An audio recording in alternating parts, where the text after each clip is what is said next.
الحمد للہ رب العالمین والصلاة والسلام علی سید الانبیاء والمرسلین اما بعد فاعوذ باللہ من الشیطان الرجیم بسم اللہ الرحمن الرحیم۔ سبق نمبر 50 لیسن 50 فقہ بہار شریعت جلد اول حصہ 6۔ اس میں حج کا بیان جاری ہے اور ہم نے احرام کے مکروہات میں سے 2 مکروہات یہ سنے تھے۔ مزید انشاء اللہ تعالی آج ہم سننے کی سعادت حاصل کریں گے۔ کنگھی کرنا یعنی کہ حالت احرام میں کنگھی کرنا مکروہ ہے۔ مکروہ کیوں ہے کہ اگر کوئی بال آپ کی وجہ سے آپ کے جسم سے جدا ہوا، جیسے داڑھی کے بال ہیں تو عورت کنگھی کرتی ہے تو کتنے بال اس سے اکھڑ جاتے ہیں، تو یہ پھر مطلب گناہ ہے۔ سمجھے بات کو؟ حالت احرام میں بالوں کا کاٹنا، ناخنوں کا کاٹنا، تو کنگھی میں بھی چونکہ بال آتے ہیں، مطلب میں ایسے گمان کر رہا ہوں کہ ہو سکتا ہے کوئی بھی ایسا پرسن نہ ہو کہ جس کی اتنے مضبوط داڑھی کے بال ہوں کہ وہ کنگھی کرے اور ایک بھی بال نہ گرے۔ مجھے نہیں لگتا کسی کا ایسا ممکن ہو۔ پھر سر میں عورت کنگھی کرے اور بال نہ اس میں سے آئیں، یہ بھی نہیں لگتا نا، تو یہ مکروہ ہے۔ اس طرح کھجانا کے بال ٹوٹنے یا جوں کے گرنے کا اندیشہ ہو، انگرکھا کرتا چوغا پہننے کی طرح کندھوں پر ڈالنا، خوشبو کی دھونی دیا ہوا کپڑا کہ ابھی خوشبو دے رہا ہو پہننا، اوڑھنا، قصداً خوشبو سونگھنا اگرچہ خوشبودار پھل یا پتا ہو، جیسے لیموں، نارنگی، پودینہ، عطر دانہ۔ عطر فروش کی دکان پر اس غرض سے بیٹھنا کہ خوشبو سے دماغ معطر ہوگا، سر یا منہ پر پٹی باندھنا، غلاف کعبہ معظمہ کے اندر اس طرح داخل ہونا کہ غلاف شریف سر یا منہ سے لگے، ناک وغیرہ منہ کا کوئی حصہ کپڑے سے چھپانا۔ دیکھیں یہ مردوں کے لیے بھی ہے، عورتوں کے لیے بھی ہے کہ وہ چہرہ نہیں چھپا سکتے نا۔ اب ناک صاف کرنی ہوتی ہے نا تو ٹیشو پیپر بھی نہیں استعمال کر سکتے، ہاں ناک کو سنک سکتے ہیں۔ جیسے ابھی ویڈیو نہیں ہے، کیسے آپ کو ایکسپلین کروں، بائیں ہاتھ کی جیسے انگوٹھا اور انگلی سے ناک کو دباتے ہیں اور اس میں سے پانی نیچے گرتا ہے، ٹھیک ہے، تو وہ ٹیشو پیپر میں پانی گر جائے، اس طرح بائیں ہاتھ سے دبایا، دائیں ہاتھ سے ٹیشو پیپر نیچے کر لیا تو یہ بالکل جائز ہے۔ اس ٹیشو پیپر کو ناک پہ رکھا کیونکہ چہرہ چھپ گیا تو یہ جائز نہیں ہے۔ کوئی ایسی چیز کھانا پینا جس میں خوشبو پڑی ہو اور نہ وہ پکائی گئی ہو، نہ بو زائل ہو گئی ہو، بے سلا کپڑا رفو کیا ہوا یا پیبند لگا ہوا پہنا، تکیہ پر منہ رکھ کر اوندھا لیٹنا، مہکتی خوشبو ہاتھ سے چھونا جبکہ ہاتھ میں لگ نہ جائے ورنہ حرام ہے۔ بازو یا گلے پر تعویذ باندھنا اگرچہ بے سلے کپڑے میں لپیٹ کر، بلا عذر بدن پر پٹی باندھنا، سنگار کرنا، چادر اوڑھ کر اس کے آنچلوں میں گرا دے لینا جیسے گانتی باندھتے ہیں، اس طرح یا کسی اور طرح پر جبکہ سر کھلا ہو ورنہ حرام ہے۔ یوں ہی تہبند کے دونوں کناروں میں گرا دینا، تہبند باندھ کر کمر بند یا رسی سے کسنا۔ یہ باتیں احرام میں جائز ہیں، یہ باتیں جو بیان کرنے لگا ہوں یہ جائز ہیں۔ انگرکھا کرتا چوغا لیٹ کر اوپر سے اس طرح ڈال لینا کہ سر اور منہ نہ چھپے، مطلب یہ ہوا کہ حالت احرام ہے تو رضائی لینا یا کمبل لینا جائز ہے، احتیاط کے ساتھ کہ سر اور چہرہ نہ چھپے۔ ان چیزوں یا پاجامہ کا تہبند باندھ لینا، چادر کی آنچلوں کو تہبند میں گھرسنا، ہمیانی یا پٹی یا ہتھیار باندھنا، بے میل چھڑائے حمام کرنا، پانی میں غوطہ لگانا، کپڑے دھونا جبکہ جوں مارنے کی غرض سے نہ ہو، مسواک کرنا، کسی چیز کے سایہ میں بیٹھنا، چھتری لگانا، انگوٹھی پہننا، بے خوشبو کا سرما لگانا، داڑھ اکھاڑنا، دانت نکلوانا جیسے، ٹوٹے ہوئے ناخن کو جدا کر دینا، دمبل یا پھنسی توڑ دینا، ختنہ کرنا، فسد، بغیر بال مونڈے پچھنے کرانا، آنکھ میں جو بال نکلے اسے جدا کرنا، سر یا بدن اس طرح آہستہ کھجانا کہ بال نہ ٹوٹے، یعنی بدن پہ خارش کرنا، احرام سے پہلے جو خوشبو لگائی اس کا لگا رہنا، پالتو جانور اونٹ، گائے، بکری، مرغی وغیرہ ذبح کرنا، پکانا، کھانا، اس کا دودھ دھونا، اس کے انڈے توڑنا، بھوننا، کھانا، جس جانور کو غیر محرم یعنی کہ جو حالت احرام میں نہیں ہے اس نے شکار کیا اور کسی محرم نے اس کے شکار یا ذبح میں کسی طرح کی مدد نہ کی ہو، اس کا کھانا بشرطے کہ وہ جانور نہ حرم کا ہو نہ حرم میں ذبح کیا گیا ہو، کھانے کے لیے مچھلی کا شکار کرنا، دوا کے لیے کسی دریائی جانور کا مارنا، دوا یا غذا کے لیے نہ ہو، نری تفریح کے لیے ہو، جس طرح لوگوں میں رائج ہے، تو شکار دریا کا ہو یا جنگل کا، خود ہی حرام ہے، اور احرام میں سخت تر حرام۔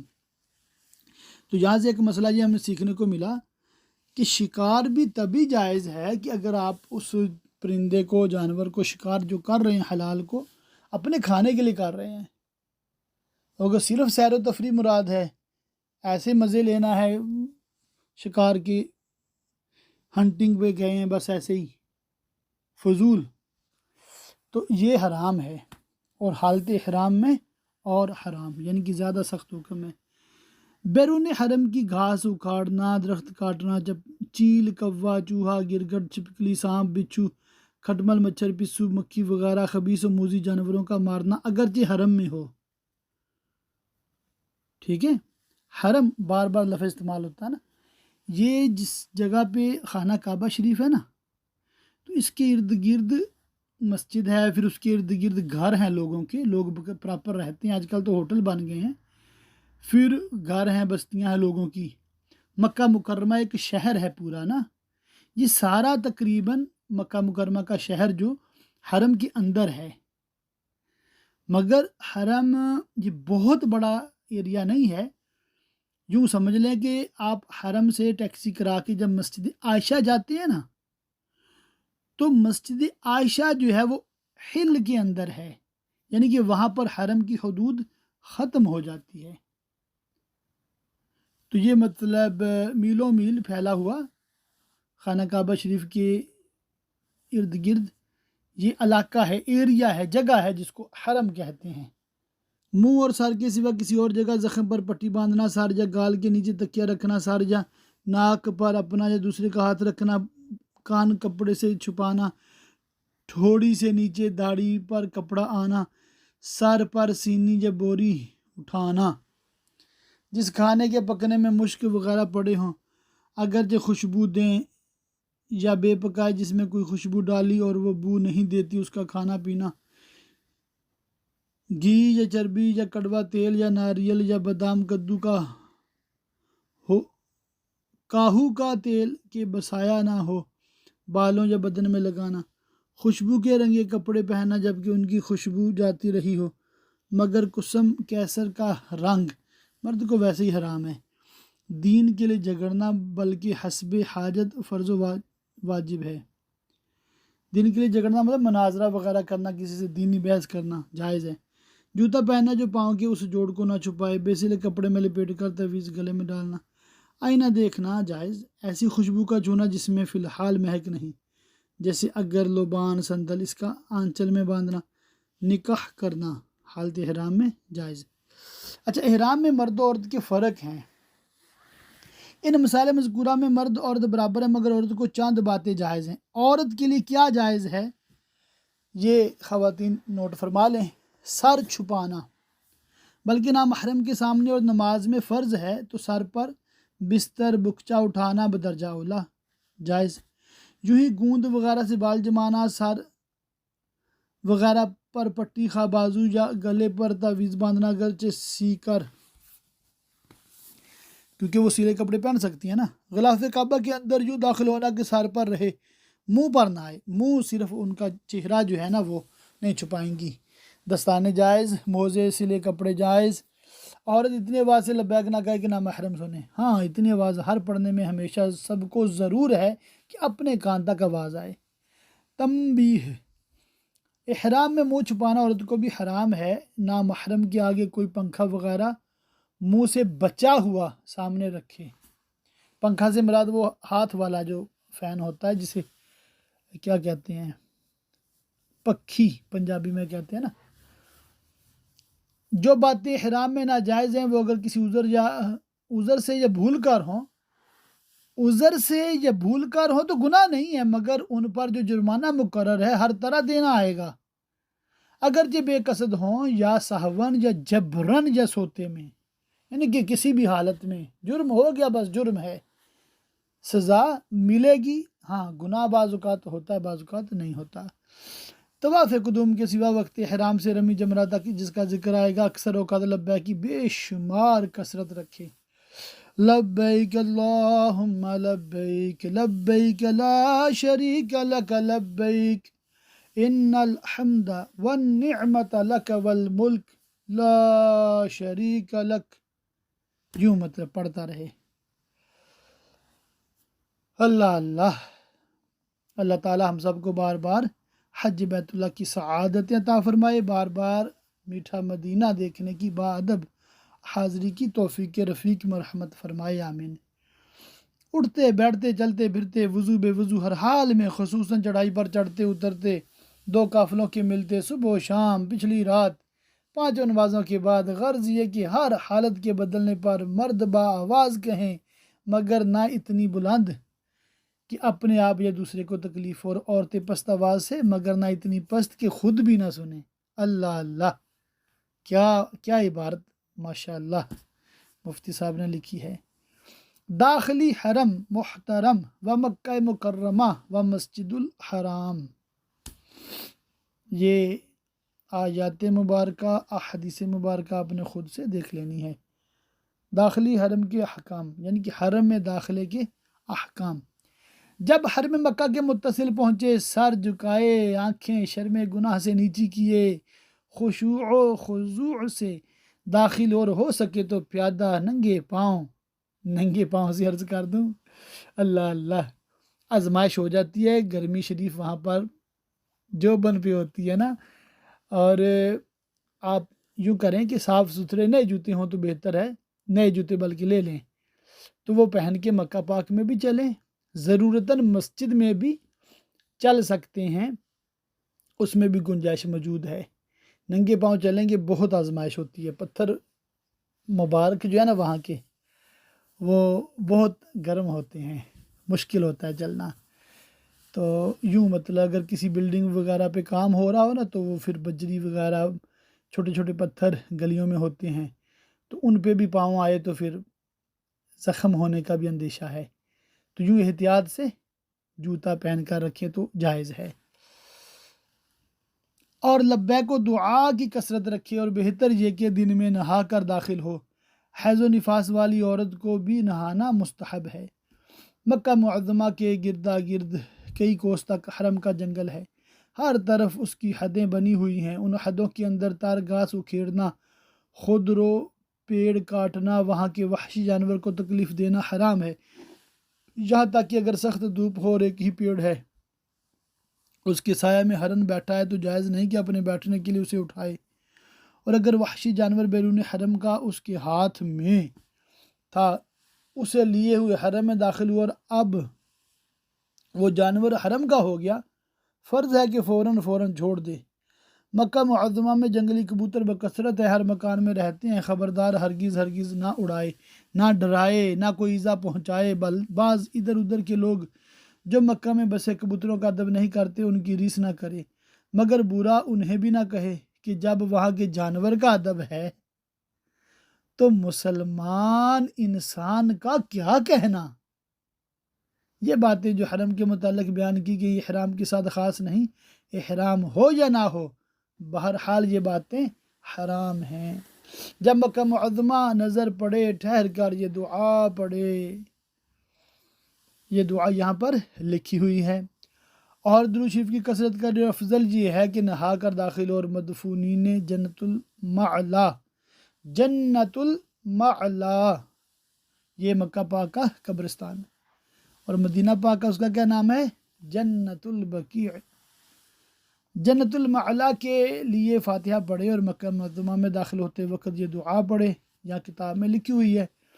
جب مدعا میں پہنچے، یہ وہ جگہ جہاں سے کعبہ معظمہ نظر آتا تھا، جبکہ درمیان میں عمارتیں حائل نہ تھیں۔ یہ عظیم اجابت و قبول کا وقت ہے، یہاں ٹھہرے اور صدقے دل سے اپنے اور تمام عزیزوں دوستوں مسلمانوں کے لیے مغفرت و عافیت مانگے اور جنت بلا حساب کی دعا کرے۔ اور درود شریف کی کثرت اس موقع پر نہایت اہم ہے۔ اس مقام پر 3 بار اللہ اکبر اور 3 بار لا الہ الا اللہ کہے اور یہ پڑھے۔ یہ دعائیں بھی یہاں پر لکھی ہوئی ہیں۔ مسئلہ نمبر 1، جب مکہ معظمہ میں پہنچ جائے تو سب سے پہلے مسجد الحرام میں جائے، کھانے پینے، کپڑے بدلنے، مکان کرایہ لینے وغیرہ دوسرے کاموں میں مشغول نہ ہو۔ ہاں اگر عذر ہو، مثلا سامان کو چھوڑتا ہے تو ضائع ہونے کا اندیشہ ہے، تو محفوظ جگہ رکھوانے یا کسی اور ضروری کام میں مشغول ہوا تو حرج نہیں ہوگا۔ چند شخص تو بعض اسباب اتروانے میں مشغول ہو اور بعض مسجد الحرام شریف کو چلے جائیں۔ اچھا یہاں عرض کر دوں کہ ابھی یہ ترکیب ہوتی ہے اللہ کے فضل سے کہ بائی ایئر جاتے ہیں مثال کے طور پہ، تو جدہ سے سیدھے آپ اپنے ہوٹل میں جاتے ہیں، کوچ آپ کو ادھر لے کر جاتی ہے، تو بہتر بھی یہی آج کل سیفٹی اسی میں ہے کہ سیدھے اپنے ہوٹل میں جائیں، اپنے روم کی چابی ان سے لے لیں، ایک بار اپنا سامان رکھ دیں۔ اب میرا مشورہ تو یہ ہے کہ آپ ہوٹل میں جائیں، بیٹھیں، تھوڑی دیر کے لیے آرام کر لیں، کچھ کھانا پینا ہے، اس کی حاجت ہے، وہ ترکیب بنا لیں، اور اگر شاور لینے کو دل کرتا ہے تو نہا لیں، پھر وضو وغیرہ کر کے بالکل فریش ہو کر اب چلیں مکہ پاک میں خانہ کعبہ کی زیارت کے لیے، ٹھیک ہے؟ یعنی کہ وہ اپنے عمرے کا نیت تو کی ہوگی، تو عمرہ کرنے کے لیے اب آپ نکلیں، چابی آپ کے پاس، سامان آپ کا محفوظ، کھانے کی طلب وہ بھی پوری ہے۔ اب آپ کی پوری توجہ ہوگی عبادات پہ، عمرے پہ سکون سے، تسلی سے، ذوق و شوق سے آپ کریں گے۔ اور اگر سامان کی فکر ہوئی یا بھوک لگی ہوئی یا مطلب کوئی اور مسئلہ ہوا تو پھر توجہ ہٹے گی۔ تو یوں اپنے آپ کو ایزی کرنے کے لیے آپ یہ سب ترکیبیں پہلے بنا لیں اور پھر اللہ کی رحمت پہ نظر رکھتے ہوئے چل پڑیں مسجد کی طرف۔ ذکر خدا اور رسول اور اپنے اور تمام مسلمانوں کے لیے دعا فلاح دارین کرتا ہوا اور لبیک کہتا ہوا باب السلام تک پہنچے، اور اس آستانہ پاک کو بوسہ دے کر پہلے دایاں پاؤں رکھ کر داخل ہو اور یہ دعا کہے۔ یہ بھی یہاں پر لکھی ہوئی ہیں۔ یہ دعا خوب یاد رکھے جب کبھی مسجد الحرام شریف یا کسی اور مسجد میں داخل ہو، اسی طرح داخل اور یہ دعا پڑھ لیا کرے، اور اس وقت خصوصیت کے ساتھ اس دعا کے ساتھ اتنا اور ملا لے۔ اور جب کسی مسجد سے باہر آئے پہلے بایاں قدم باہر رکھے اور وہی دعا پڑھے، مگر اخیر میں رحمتک کی جگہ فضلک کہے اور اتنا اور بڑھائے۔ وَسَهِّلْ لِي أَبْوَابَ رِزْقِكَ، اس کی برکات دین و دنیا میں بے شمار ہیں۔ والحمدللہ، جب کعبہ معظمہ نظر پڑے 3 بار لا الہ الا اللہ واللہ اکبر کہے اور درود شریف اور یہ دعا پڑھے۔ یہ بھی یہاں کتاب میں لکھی ہوئی ہے۔ طواف و سعی، صفا و مروہ و عمرہ کا بیان۔ سبحان اللہ۔ یہ آیات بینات آپ نے خود سے پڑھ لینی ہیں، احادیث مبارکہ بھی آپ ضرور دیکھ لیجئے گا، انشاءاللہ تعالی ذوق و شوق میں مزید اضافہ ہوگا۔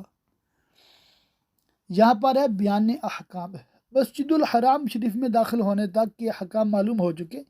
اب کہ مسجد الحرام شریف میں داخل ہوا، اگر جماعت قائم ہو یا نماز فرض یا وطر یا نماز جنازہ یا سنت موقدہ کی فوت کا خوف ہو تو پہلے ان کو ادا کریں، ورنہ سب کاموں سے پہلے طواف میں مشغول ہو۔ کعبہ شمع ہے اور تو پروانہ، دیکھتا نہیں کہ پروانہ شمع کے گرد کس طرح قربان ہوتا ہے، تو بھی اس شمع پر قربان ہونے کے لیے مستعد ہو جا۔ پہلے اس مقام کریم کا نقشہ دیکھیے کہ جو بات کہی جائے اچھی طرح ذہن میں آ جائے۔ یہ ماشاءاللہ انہوں نے کتاب میں نقشہ بھی دیا ہوا ہے، اور آج کل آپ اللہ کے فضل سے ویڈیو میں بھی دیکھتے ہیں، تصاویر بھی دیکھتے ہیں، تو کافی حد تک کعبہ معظمہ کے بارے میں معلومات ہوتی ہے۔ پھر بھی کعبہ معظمہ کے مختلف جو مبارک مقامات ہیں ان کے بارے میں تفصیلات انشاءاللہ تعالیٰ آج ہم سیکھتے ہیں، سمجھتے ہیں۔ یہ میں نے پچھلے سبق میں بھی عرض کیا تھا کہ آپ لوگ پریشان نہ ہوں، گھبرائیں نہ کہ بھئی ہمیں تو یہ زبانی یاد نہیں ہو رہے مکروہات، ہمیں زبانی یاد نہیں ہو رہی یہ حرام کی پابندیاں۔ دیکھیں آپ جب چلیں گے نا انشاءاللہ تعالیٰ اللہ کی رحمت سے، تو ایک تو آپ کے ساتھ معلم ہوں گے، دوسرا آپ کے ساتھ رفیق الحرمین، یہ دعوت اسلامی کی جو امیر علیہ سنت کی لکھی ہوئی کتاب ہوگی انشاءاللہ تعالیٰ، اور یہ طریقہ جو ہے نا حج کا طریقہ، عمرے کا طریقہ، اس کی تربیت بھی دعوت اسلامی کرتی ہے اللہ کے فضل سے، وہ بھی آپ حاصل کریں گے باقاعدہ۔ تو پھر اب معلم کی زیر سایہ، معلم کے زیر سایہ چلیں گے تو وہ قدم بہ قدم آپ کی رہنمائی ہوتی رہے گی۔ اور مزید یہ کہ دارالفتہ بریلویہ اللہ کے فضل سے انشاءاللہ تعالیٰ یہ کھلا ہوگا 24/7۔ جواب تو اللہ کرے جلدی دیا کروں، بعض کا تاخیر ہو رہی ہے، کچھ مصروفیات اور پھر نجی مصروفیات بھی ہو جاتی ہیں، تو کسی بھی عالم دین سے یوں آسانی رہے گی آپ کے لیے۔ اب مسئلہ پوچھ بھی سکتے ہیں، آج کل تو مسئلہ نہیں ہے نا اللہ کے فضل سے، تو یوں انشاءاللہ تعالیٰ قدم بہ قدم رہنمائی علماء کرام کی رہے گی، تو یہ عمرہ حج کچھ بھی مشکل نہیں ہے انشاءاللہ تعالیٰ۔ تو ایسی ایک بات میرے ذہن میں آئی تھی، میں آپ لوگوں سے آج شیئر کاری دیتا ہوں، اللہ خیر کرے انشاءاللہ تعالیٰ۔ دیکھیں ایک حدیث پاک کا مفہوم ہے کہ جنتی جنت میں بھی علماء کے محتاج رہیں گے۔ عرض کیا گیا وہ کیسے؟ ارشاد ہوا کہ جنتیوں کو جنت میں اللہ پاک کی طرف سے آفر ہوگی، ایک مفہوم ہے کہ مانگو کیا مانگتے ہو، اور جنتی ایک دوسرے کی طرف دیکھیں گے بھی کیا مانگے، ہمیں تو پتہ ہی کچھ نہیں ہے۔ وہ پھر علماء کی بارگاہ میں حاضر ہوں گے کہ حضرت ہمیں بتائے، اللہ تعالیٰ نے مطلب ہمیں بالکل ہی فری ہینڈ دیا ہے، بالکل ہی مطلب اوپن ایک مطلب آفر ہے کہ مانگو جو مانگتے ہو، تو ہم کیا مانگیں؟ تو پھر علماء کرام ان کو بتائیں گے بھئی یہ مانگو، یہ مانگو، وہ مانگو۔ تو ایسے دماغ میں مطلب بس اللہ تعالیٰ میرے حسن ظن کی لاج رکھے اور بلا حساب مجھے جنت عطا فرمائے، آپ کو بھی جو مجھے سن رہے ہیں بلا حساب جنت عطا فرمائے، اللہ تعالیٰ میری، میرے ماں باپ کی، ساری امت کی مغفرت فرمائے، بالخصوص اللہ پاک میرے والدین کو بلا حساب جنت عطا فرمائے۔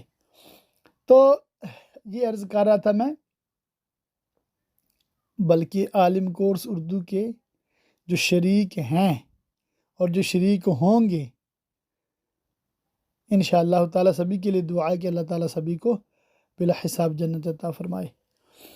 تو میں ایسے بس خیال آیا ذہن میں کہ انشاءاللہ تعالیٰ دارالفتہ بریلویہ دنیا میں بھی جاری رہے گا، جنت میں بھی جاری رہے گا۔ اللہ اللہ، تو آمین کہہ دیجئے بس، اللہ تعالیٰ کرم فرمائے۔ یہ بس ایک جنون ہے نا، مطلب ایک بس علم مجھے کتنا ہے، بس اللہ پاک مجھے نواز دے، مزید بہت کچھ سیکھنے کو ہے، بہت کچھ سیکھنے سمجھنے کو ہے، مگر جو تھوڑا سا ہے نا وہ جیسے کہتے ہیں نا خالی برتن زیادہ آواز دیتا ہے، تو یوں ہے ترکیب کی، بس وہ ایک شوق سا رہتا ہے، مسئلے بتا کے کچھ سکون ملتا ہے اللہ کے فضل سے۔ تو ہوتا ہے نا بعض اوقات بندہ کچھ کام لذت کے لیے کرتا ہے اور بعض کام کرتا ہے تسکین کے لیے، کہ اس کو ایک بے چینی ہوتی ہے، تو وہ کام کر کے پھر اس کو سکون مل جاتا ہے۔ تو میرا یہ سوال جواب ہے نا جی اللہ کے فضل سے تسکین خاطر کے لیے ہے، قلبی سکون کے لیے۔ اگر میرا 2 دن ایسے گزرے نبی ایک سوال کا بھی جواب نہ دوں، کوئی سوال نہ آئے، تو ہو سکتا ہے تیسرے دن جنازہ ہو جائے۔ تو یہ ایک کیفیت ہے، اللہ پاک سلامت رکھے اور مجھے عمل کی بھی توفیق عطا فرمائے، آمین ثم آمین۔ اللہ جو اساتذہ ہیں وہ اس بات سے بخوبی واقف ہوں گے انشاءاللہ تعالیٰ کہ دوران سبق کچھ نہ کچھ اس طرح کی باتیں کرنی چاہیے تاکہ اسٹوڈنٹ کا وہ ذہن جو ہے نا وہ فریش بھی ہو جائے اور مزید توجہ کے ساتھ وہ آگے بھی سنا کریں کہ پتہ نہیں کیا کچھ بتایا جائے گا۔ تو انشاءاللہ تعالیٰ بہت کچھ مزید بتایا جائے گا، آپ بھرپور توجہ کے ساتھ ساری آڈیو کو سنا کیجئے، اللہ کی رحمت سے انشاءاللہ تعالیٰ بہت بہت فائدہ ہوتا رہے گا۔ مسجد الحرام ایک گول وسیع احاطہ ہے جس کے کنارے کنارے بکثرت دالان اور آنے جانے کے دروازے اور بیچ میں مطاف طواف کرنے کی جگہ ہے۔ مطاف ایک گول دائرہ ہے جس میں سنگ مرمر بچھا ہے، اس کے بیچ میں کعبہ معظمہ ہے۔ حضور اقدس صلی اللہ تعالیٰ علیہ وسلم کے زمانہ میں مسجد الحرام اسی قدر تھی۔ اسی کی حد پر باب السلام شرقی قدیم دروازہ واقع ہے۔ رکن مکان کا گوشہ جہاں اس کی 2 دیواریں ملتی ہیں جسے زاویہ کہتے ہیں، اس طرح الف ہا با دونوں دیواریں مقام ہا پر ملی ہیں، یہ رکن و زاویہ ہیں۔ کعبہ معظمہ کے 4 رکن ہیں۔ پہلا رکن اسود جنوب و شرق کے گوشہ میں، اسی میں زمین سے اونچا سنگ اسود شریف نصب ہے جسے ہم حجر اسود کہتے ہیں۔ رکن عراقی شرق و شمال کے گوشہ میں دروازہ کعبہ انہی 2 رکنوں کے بیچ کی شرقی دیوار میں زمین سے بہت بلند ہے۔ ملتزم اسی شرقی دیوار کا وہ ٹکڑا جو رکن اسود سے دروازہ کعبہ تک ہے۔ رکن شامی اوتر اور پچھم کے گوشہ میں میزاب رحمت سونے کا پرنالہ کے رکن عراقی و شامی کے بیچ کی شمالی دیوار پر چھت میں نصب ہے۔ حتیم بھی اسی شمالی دیوار کی طرف ہے، یہ زمین کعبہ معظمہ ہی کی تھی۔ زمانہ جاہلیت میں جب قریش نے کعبہ اثر نو تعمیر کیا، کمی خرچ کے باعث اتنی زمین کعبہ معظمہ سے باہر چھوڑ دی، اس کے گردا گرد ایک کوسی انداز کی چھوٹی سی دیوار کھینچ دی اور دونوں طرف آمد و رفت کا دروازہ ہے، اور جو مسلمانوں کی خوش نصیبی ہے اس میں داخل ہونا کعبہ معظمہ ہی میں داخل ہونا ہے، بحمد اللہ تعالی بے تکلف نصیب ہوتا ہے۔ رکن یمانی پچھم اور دکن کے گوشہ میں مستجار رکن یمانی و شامی کے بیچ کی غربی دیوار کا وہ ٹکڑا جو ملتزم کے مقابل ہے۔ مستجاب رکن یمانی اور رکن اسود کے بیچ میں جو دیوار جنوبی ہے، یہاں 70,000 فرشتے دعا پر آمین کہنے کے لیے مقرر ہیں، اسی لیے اس کا نام مستجاب رکھا گیا۔ مقام ابراہیم دروازہ کعبہ کے سامنے قبہ میں وہ پتھر ہے جس پر کھڑے ہو کر سیدنا ابراہیم خلیل اللہ علیہ السلام نے کعبہ بنایا تھا۔ ان کے قدم پاک کا اس پر نشان ہو گیا جو اب تک موجود ہے اور جسے اللہ تعالیٰ نے آیات بینات اللہ کی کھلی نشانیاں فرمایا۔ زمزم شریف کا قبہ مقام ابراہیم سے جنوب کو مسجد شریف ہی میں واقع ہے اور اس قبہ کے اندر زمزم کا کنواں ہے۔ باب الصفا مسجد شریف کے جنوبی دروازوں میں ایک دروازہ ہے جس سے نکل کر سامنے کوہ صفا کی پہاڑی ہے۔ صفا کعبہ معظمہ سے جنوب کو ہے، یہاں زمانہ قدیم ایک پہاڑی تھی کہ زمین میں چھپ گئی ہے، اب وہاں قبلہ رخ ایک دالان سا بنا ہے اور چڑھنے کی سیڑھیاں۔ مروہ دوسری پہاڑی صفا سے پورب کو تھی، جہاں بھی اب قبلہ رخ دالان سا ہے اور سیڑھیاں صفا سے مروہ تک جو فاصلہ ہے اب یہاں بازار ہے۔ صفا سے چلتے ہوئے داہنے ہاتھ کو دکانیں اور بائیں ہاتھ کو احاطہ مسجد الحرام ہے۔ اچھا، اب وہ دکانیں یہاں پر نہیں ہیں، یہ یعنی کہ جو بارش لکھی گئی نا اس وقت ہوں گی شاید۔ میلین اخدرین اس فاصلہ کے وسط میں جو صفا سے مروہ تک ہے، دیوار حرم شریف میں 2 سبز میل نصب ہیں، جیسے میل کے شروع میں پتھر لگا ہوتا ہے، اب وہاں پر وہ سبز لائٹ ہوتی ہے۔ مسعی وہ فاصلہ کہ ان دونوں میلوں کے بیچ میں ہے، یہ سب صورتیں رسالہ میں بار بار دیکھ کر خوب ذہن نشین کر لیجئے کہ وہاں پہنچ کر پوچھنے کی حاجت نہ ہو۔ ناواقف آدمی اندھے کی طرح کام کرتا ہے، اور جو سمجھ لیا وہ انکھیارا ہے۔ اب اپنے رب عز و جل کا نام پاک لے کر طواف کیجئے، طواف کا طریقہ اور دعائیں۔ تو یہ انشاءاللہ تعالی ہم اگلے سبق سے پڑھنے کی سعادت حاصل کریں گے۔ اللہ تعالیٰ کی پاک بارگاہ میں دعا کہ اللہ پاک ہمیں علم دین حاصل کرنے، عمل کرنے، یاد رکھنے، دوسروں تک پہنچانے کی توفیق رفیق مرحمت فرمائے، آمین بجاہ النبی الامین، وصلی اللہ تعالی علیہ وآلہ وصحبہ وبارک وسلم۔